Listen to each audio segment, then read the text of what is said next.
Hey guys, welcome back to Live from the Nest. Very excited to have Shawn Gold, cannabis veteran in the industry. Very excited to dig in on some of the things he's done. He's the current founder and CEO of PILGRIM Soul, the former CMO for Lowell Herb Co., a very revered brand, and also worked with a lot of other companies. Shawn, if you wouldn't mind, just kind of catch me and the audience up to speed on some of the stuff you've done in the cannabis industry. Well, let me start about sort of where we background before that. How I got into it. Yeah. So for the last 20 years, I've been doing startups. I really thrive on doing things that just haven't been done before. Yeah. Trying to figure them out and really just optimize the ecosystem. So even before the internet, I had this company called Touch Tunes where you could listen to music on the telephone, dialing the actual phone. Okay. The business was about 20 years too early. Like that? Yeah, it's finally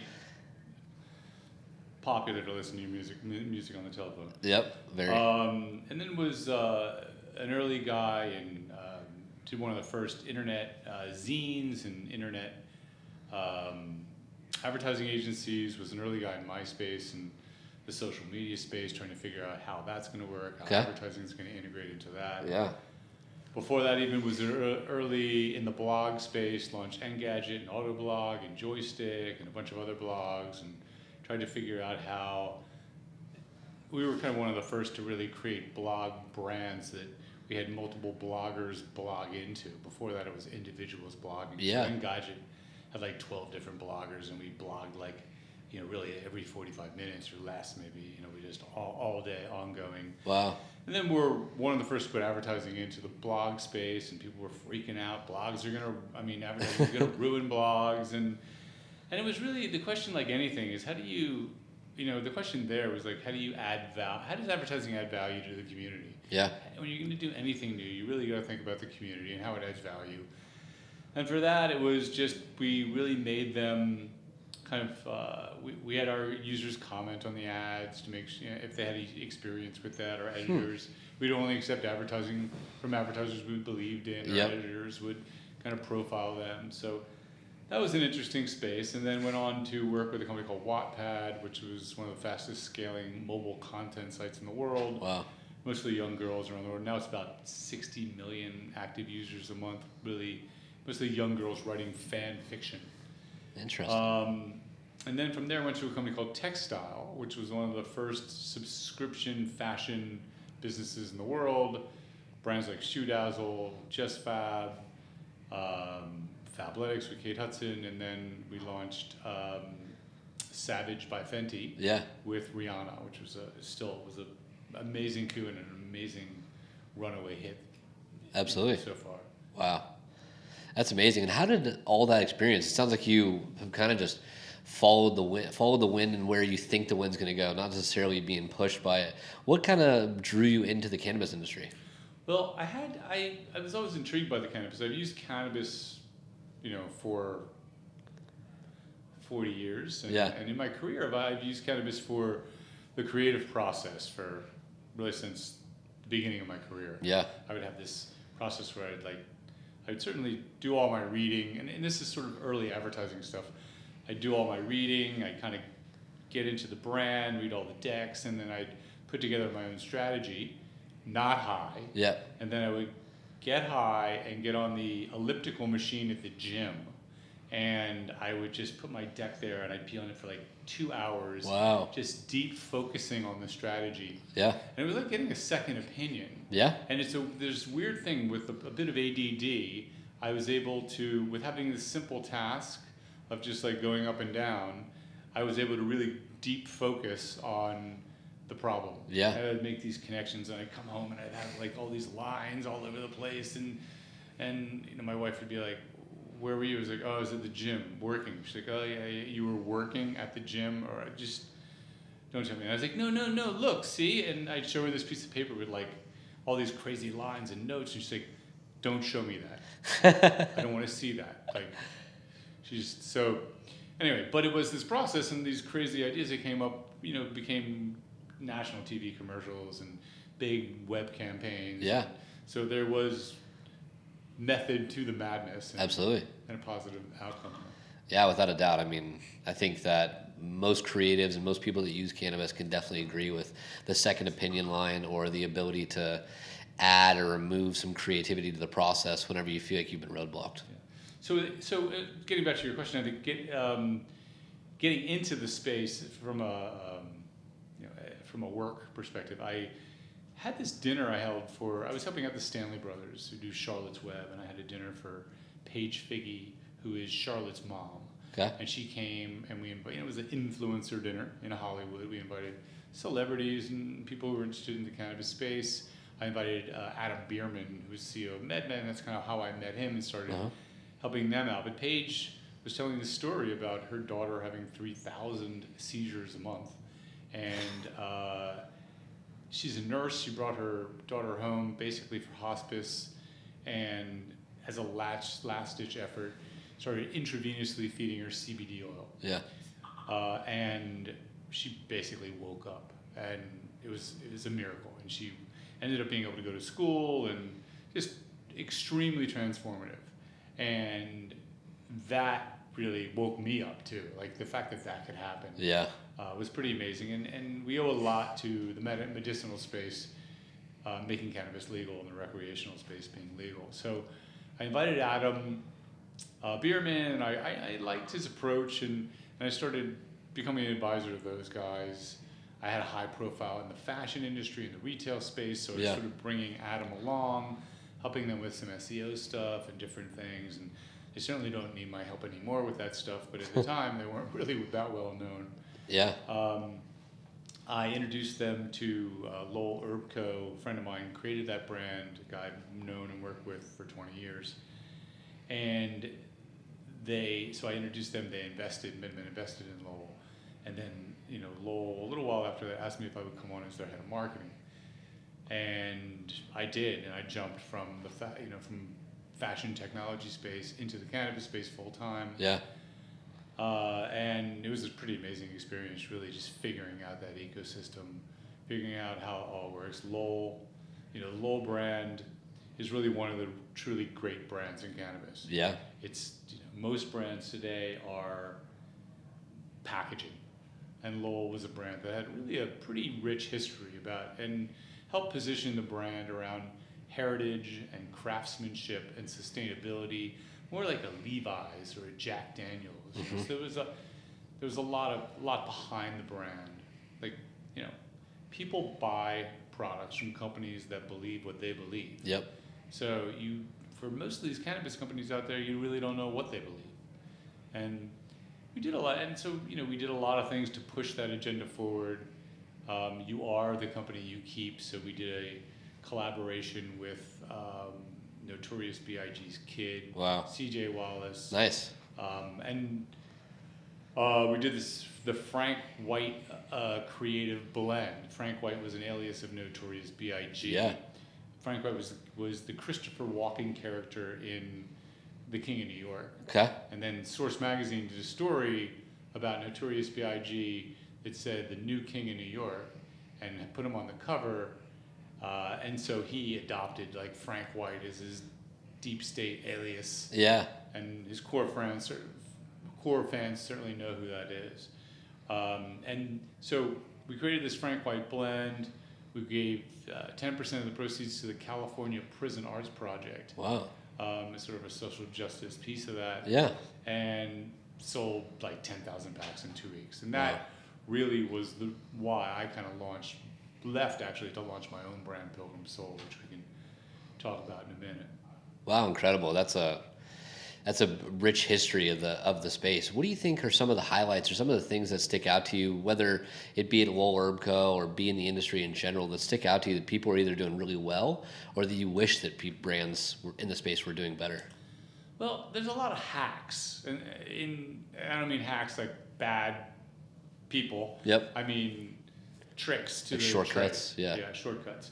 And it's difficult. The space was difficult, especially in the early days. Obviously you can't advertise on Facebook, Google, Instagram, so that's the internet pretty much. Yep.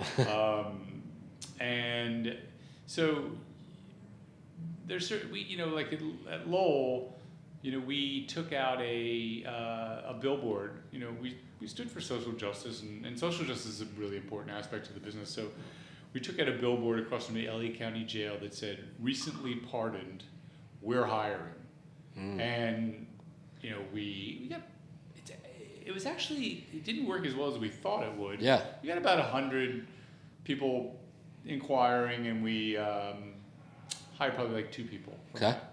But we also got a New Yorker article and a Newsweek article, and we talked about really the injustices happening inside the cannabis space, all the people in jail, and really tried to help push that movement forward, which was part of the ethos of the brand. Yeah. Some other things we did were we created this Coachella crown, and we applied to be an official sponsor of Coachella. Cool. And then we got rejected, and we got a cease and desist from Coachella, and basically we promoted that letter. We were like, "Thank you for this letter. First cannabis company, rejected from Coachella." Yeah. That was like our marketing campaign, and then wow, we did these amazing bouquets with cannabis for Valentine's Day. I love those. And we sent them around, we sent them to celebrities were posting them. So there's a lot of kind of nuanced hacks to, there's sort of this, you think about what you do really well, and you think about what the cultural tension is, and then you kind of look at that overlap in the Venn diagram, and that's what you go after. Interesting. Yeah, I love hearing that methodology. And now you moved on to Pilgrim Soul. If you wouldn't mind, what's with the name? Where'd the name come from? Well, so Pilgrim Soul. Well, let's talk about creativity. Yeah. First, because Pilgrim Soul is a brand that is about cannabis for creativity. Yeah.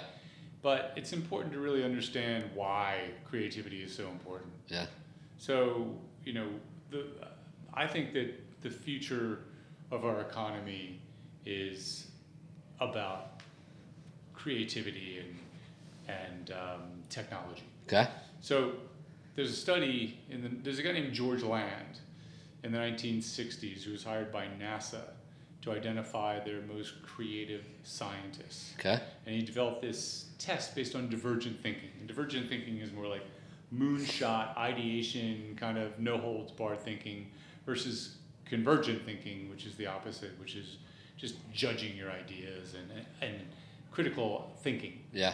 So he built this test based on divergent thinking to identify the most creative scientists, and he applied this to 1,600 kindergartners, 5-year-olds, and 98% of these 5-year-olds tested expert level creative.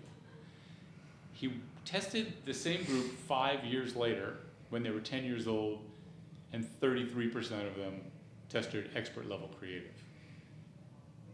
By the time they were 30 years old, he had gotten a group of them together and tested them again, and 2% of them were expert level creative. And his thesis is that our educational system breeds creativity out of us. Yeah. That it teaches us to do both divergent thinking and convergent thinking at the same time. And that is the enemy of creativity. And we have this, educational system that was built in the 1890s to support the industrial age. And it's about siloed thinking. Yeah. And it's just been killing creativity. There's a Sir Kenneth Robinson TED Talk about this subject as well. It's really, really fascinating. So there's that going on. And then there's a book that I love by Richard Florida, professor at Carnegie Mellon, called Rise of the Creative Class. How his thesis is that we've gone from an industrial age in the 1900s to an information age to a creative age, and that our economy is propelled forward by, again, creativity and technology. So things like Uber and Airbnb are part of this creative age that are born out of anything can happen. And so we have this educational system that's getting better, but it's in conflict with really where our economy is going. And then you have, children today. I have a 13-year-old and a 16-year-old, which are, creative problem solving is everything for them. I teach them My oldest is the first graduate of Elon Musk's school at Astra. And at that school, it's about project learning and about creative problem solving. They give you the tool set and problems, and you just go after it. Wow. And so it's really trying to figure out, how do you teach your kids to, how do you teach this next generation to kind of be successful and, not be replaced by artificial intelligence. Yeah. Basically. They'll still be replaced by artificial intelligence. It'll just take them a little longer, probably. Yeah. And what do you walk me through what you think is going to be the most valuable? I know you talked about like creative problem solving, but what do you mean by that? Well, it's about coming up with ideas, looking at things from different ways, getting out of your own way. For most people, once we know a way to do something, or we're taught a way to do something, that's our default. And we constantly just go to that for the answer. Mm-hmm.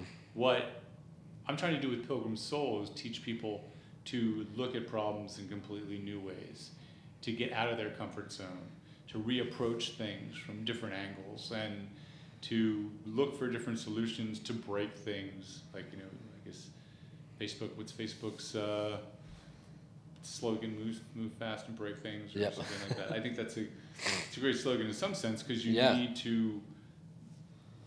to kind of redefine the way things are done and look at things in new ways to create new ideas. So the brand Pilgrim Soul is really all about that. It's a cannabis brand, but I really look at it as a creativity company where cannabis is one of the products. The company is about cannabis and curriculum for creativity and content, how-to content, historical content, and community. It all helps people push the creative agenda forward. And at some point, if mushrooms became legal, or psilocybin, that might be one of the products as well. Yeah. So I'm working with some scientists to develop creative blends around creative awareness and creative focus and creative imagination, and creative reflection, which is more about mindfulness and understanding who you are. And then I have these journals that are indexed by the same topics. The front of the book is about how to use cannabis responsibly, what the creative process is all about. And in the back are thought experiments and creative exercises that help you, again, look at things from different angles, reapproach ideas, understand who you are, focus and be aware of different elements around you we tend to just block things out. Yeah. And cannabis is great for that. Cannabis is great for opening your eyes to aesthetics. It's great for moonshot thinking. It's great for pushing down, judgment on your ideas. Yeah. There's so many, I like cannabis, I use cannabis, but in reality, you can use all these materials without even using our cannabis product. Yeah. Cannabis is really, it's a shortcut or a hack to kind of the creative process. Yeah. And I heard someone once saying, people, they're not really creative on cannabis, they just think they're creative on cannabis. Which is kind of one of the stupidest things you could possibly say, because if you think you're creative, you are on your way to creativity. That's half the battle. I agree. It's just thinking it, being it, allowing yourself to open the aperture. Yep. So you probably know a lot of creative people. Absolutely. And I would say a lot of, I'm sure a lot of them use cannabis. Absolutely. More than, say, the average person.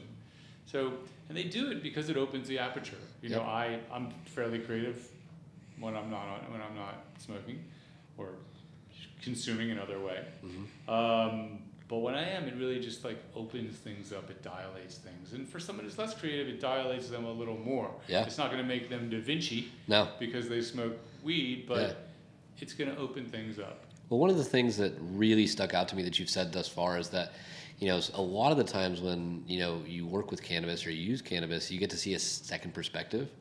I've said for a long time, whenever I have a pressing issue or a problem that I'm trying to solve, I like to use cannabis for the second perspective, right? Where I feel like I'm looking at something from this lens, and then whenever I smoke. Oftentimes I feel like I'm looking at it on the other side, and I see things in a whole different way, and problem solving becomes a lot easier.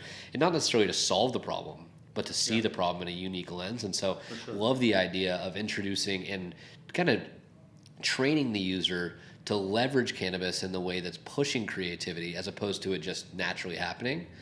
Because I can only imagine someone who works out, right, or someone who naturally just is active in their daily life compared to somebody who's being active in order to get in better shape, right? That's almost like the way that you're leveraging cannabis to naturally you're going to be more creative oftentimes when you use cannabis.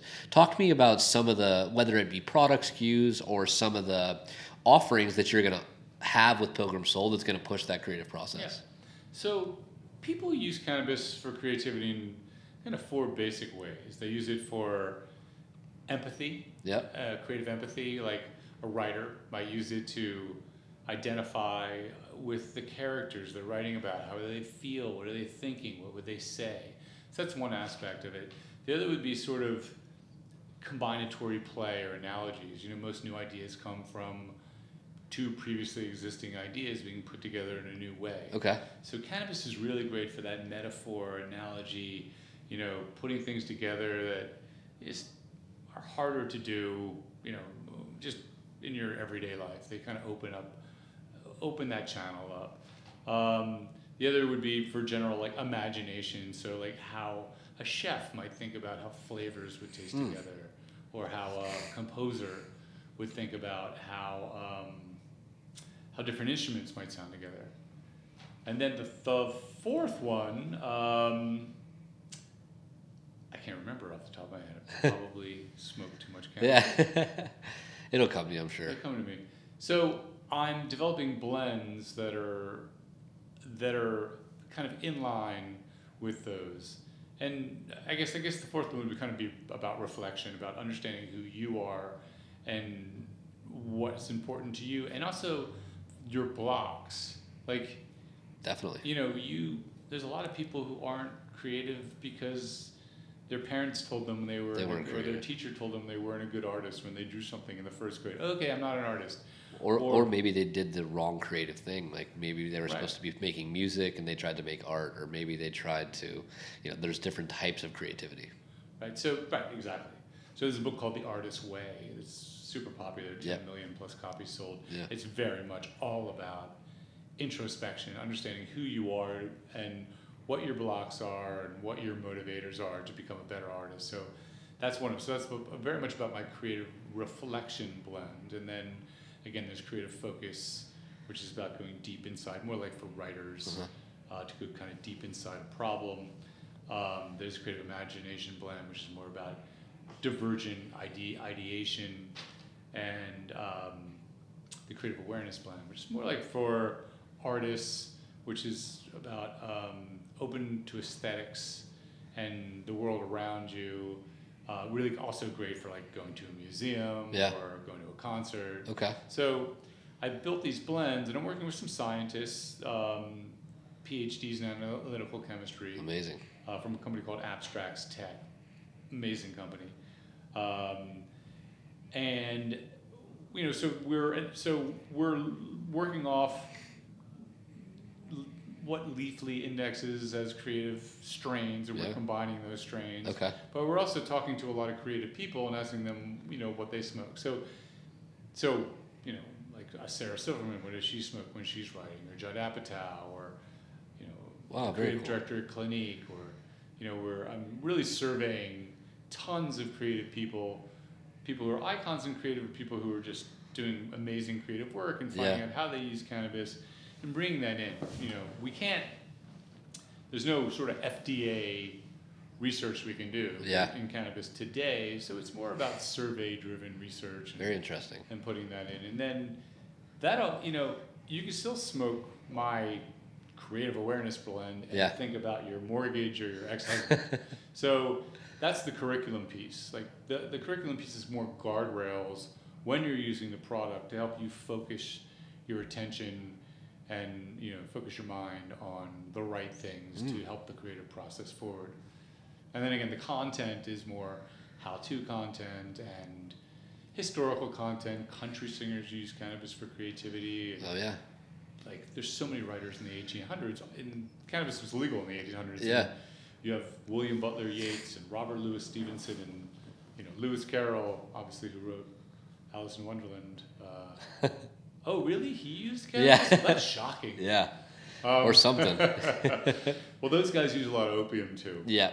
So, a lot of the content is sort of normalizing cannabis. Steve Jobs talks about it. Lady Gaga, Martha Stewart, Carl Sagan was a huge fan. Scientist was a huge fan of cannabis. So there's a lot of content around that as well. That's going to be incredible. And are all the SKUs, is it all smokable cannabis? I'm starting with a vape product. Okay. And then launching pre-rolls. Okay. Primarily because that's what I enjoy and that's what I use. Yep. I'll probably do a sublingual product next that Okay. absorbs through the mucous membrane. Yep. I'm not a huge fan of edibles. Personally, the body absorbs THC in a different way when it goes through the liver Yep. than it does when it goes directly into the bloodstream through Definitely. the lungs. So I may get around to that, but it's not. It's really more about my personal preference and how I use the product.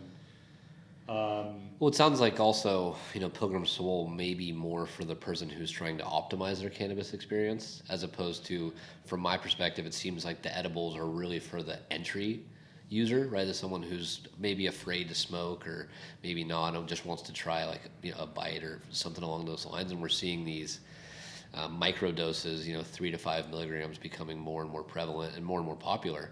But it really sounds like Pilgrim Soul is going to be about optimizing that experience. So ask me where Pilgrim Soul comes from. Yeah, where does Pilgrim Soul come from? The name. I'm so glad you asked that. So, it's interesting because I tell people the name Pilgrim Soul. Some people love it. I mean, actually, most people love it. They're like, it sounds like a heritage brand. It sounds like a streetwear brand. Yeah. There's a group of people who question the name.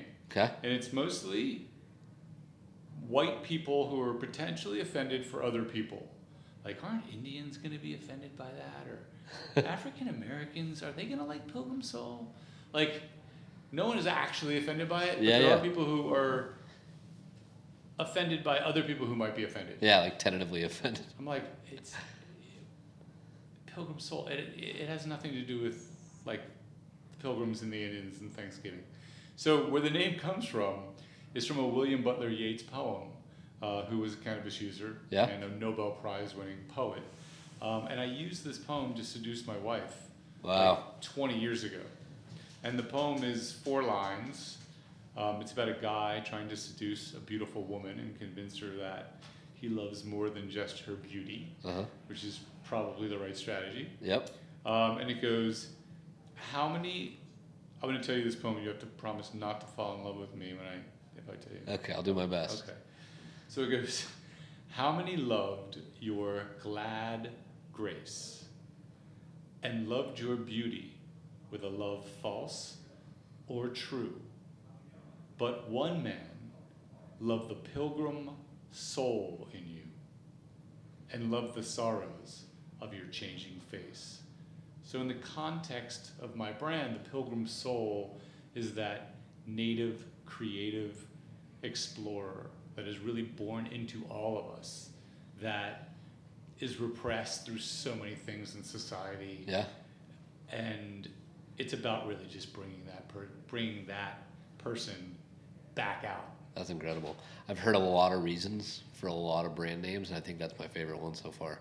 Thank you. That's very impressive. I really enjoyed that poem as well.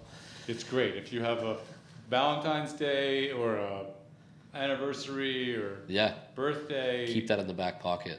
It's a very I've yet to see it fail. Well, my girlfriend's also a big poetry fan, so she'll love that. Awesome. Well, that's amazing. I think I'm really excited to try the brand. Obviously, I'm sure you've been working. How long have you been working on this? Well, I'd like to say my whole life, but I really, yeah, right. I mean, I've been really kind of forming it for the last, maybe since May. Okay. But it's been in my mind Majority for this certainly year. a long time. I mean, like, I'm going to create a cannabis brand focused on creativity. Like, I'm sure I had that idea when I was 15. Yeah. You know, like, Yeah. it's amazing. Like, But now you're ready to put it into motion. I'm excited to give it a try. Where do you think, you've worked with MedMen, Lowell Herb Co., and many other in between. Where do you see this industry going? Because there probably is nothing like this in the way that there's a solution both recreationally and medicinally. Where do you see the future of this industry growing in the short term? In the short term, so as I said earlier, most cannabis brands today are packaging. I think we're going to see brands going very vertical, Okay. like going after a very specific slice of the industry. Yep. That are going to be very mission driven. Absolutely. And that have a strong belief system around them. Again, people buy products from companies that believe what they believe. So, you gotta know what you believe. Like, another really important thing for a company is, like, you gotta know how you keep score other than money. People want to know that, whether they ask it that way or not. What are some of the scores that you like to keep track of, whether in this industry or outside? Well, I like how I improve people's lives. The impact. Impact. And impact can be, measured in a lot of different ways. Feedback. For Pilgrim Soul, it's going to be about how we open people up. Yeah. And help them get closer to their dreams. Yeah. And become greater, believing in their own ideas. Okay. And really producing more and more ideas. Whether it's something on the side like journaling or writing or drawing, something they've always wanted to do, helping people. And that's why a big part of this, this brand is about, like, this is not teaching you to be creative. This is teaching you to tap into your innate creativity that's already there. Yeah. Like, every kid is creative. You have, like, this toddler who's knocks over a plant, and he's like, because he wants to feel the leaves. Yeah. And he's making art with the dirt of the plant and feeling it. Like, every child is a creative being. Yeah. And then the difficulty is really staying creative. Yeah. I have this thing where I cannot lie to myself when I'm high. Yeah. And I've saved thousands and thousands of dollars on therapy. Yep. Because of this.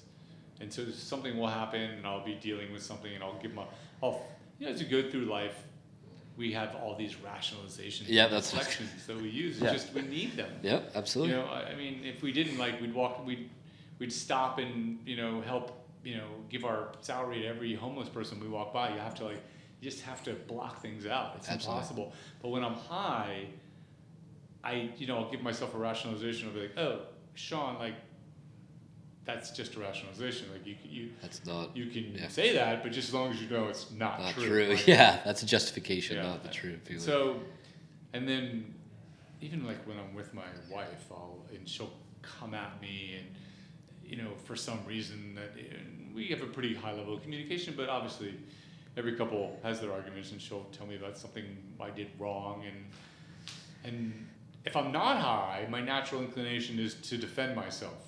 I'm like, you're wrong. Yeah. I don't even know I don't even think about whether I was wrong or not. Yep. But when I'm high, I think about her motivation. Yep. And I think about her body language and her word choice. And I think about the content and context of that statement. And sometimes I'll be like, instantaneously, I'll be like, wow, I was a jerk. Yeah, much more receptive. Like, I can't believe I did. Like, it has nothing to do with my love for you, but just more of like being an idiot, not really thinking. And then she'll almost be more mad because she actually wanted to fight. And now I didn't give her that opportunity to just like get her anger out. Yeah.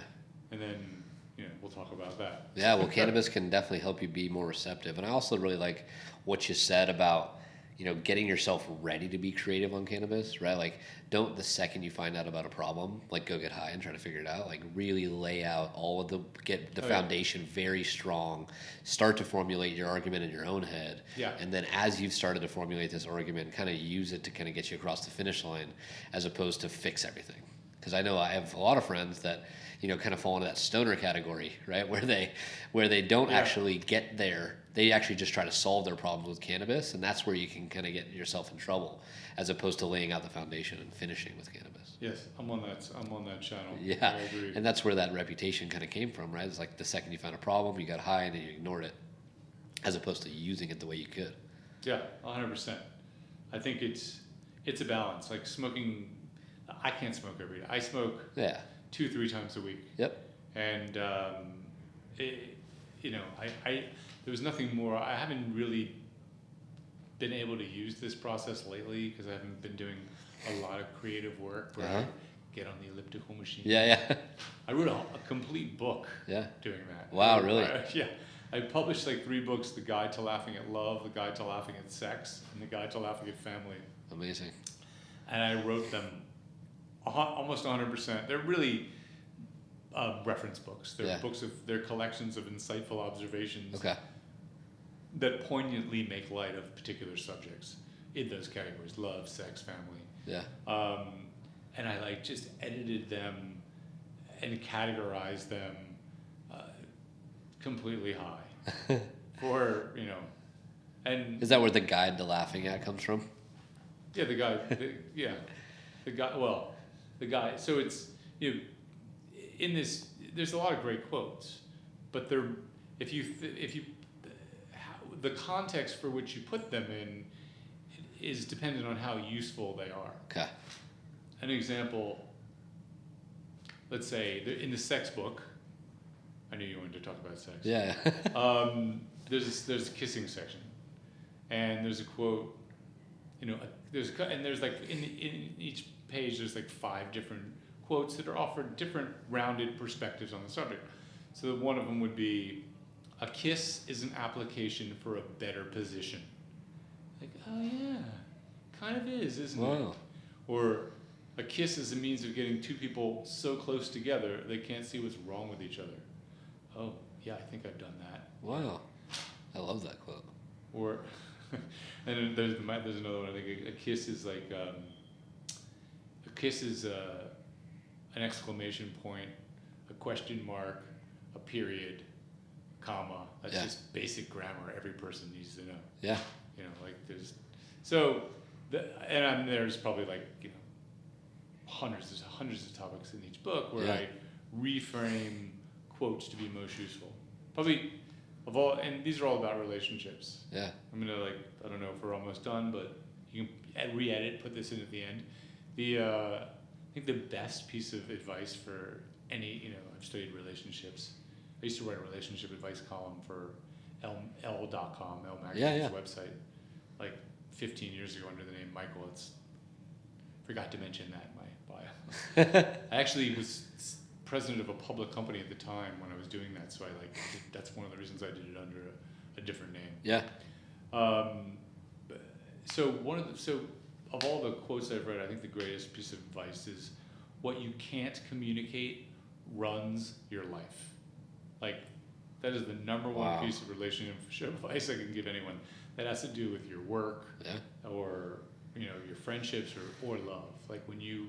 When most relationships fall apart, it's not about what was said; it's about what wasn't said, what was buried, and what wasn't communicated. They came out your wife freaking out about you not taking out the garbage when it was really about what you didn't do for her on her birthday last year. It was just buried so deep. Yeah. So what you can't communicate runs your life is my non-business advice. Well, actually, it could be business advice. Yeah, I was just gonna say, for everyone out there in Hawke TV land. Yeah, well, this has been really great, man. I really appreciate you coming by. Obviously, coming back live from the nest. Very enjoyable to have you.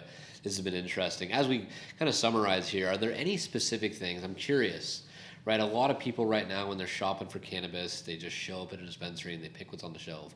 What do you think is the one thing that you can do as a brand owner to help the individual user choose or subscribe to your brand? Well, there's 4 pillars for awareness.